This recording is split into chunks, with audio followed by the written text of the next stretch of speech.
বিশ্বনবী বলে যারা আল্লাহর প্রশংসা করতে করতে মারা যাবে ওই লোকটা কিয়ামত পর্যন্ত তার জবান দিয়ে জিকির বাইরে দিতে থাকবে।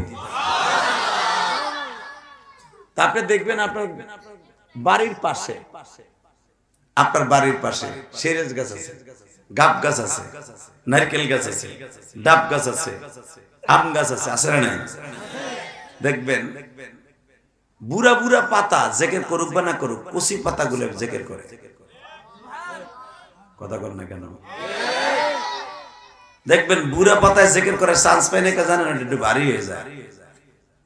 আর কচি পাতাটা ও মাওলার জিকির করে। এই জন্য কোরআনে আল্লাহ বলছেন সাব্বাহা লিল্লাহি মা ফিস সামাওয়াতি ওয়া মা ফিল আরদ। এ বান্দা বাবস তোরাই বুঝি আমি মাওলার জিকির করস না? আসমান জমিনের মাঝে যত মাখলুক আছে 24 ঘন্টা আমি মাওলার জিকির করে। গাছে করে, মাছে করে, আপনার ঘরের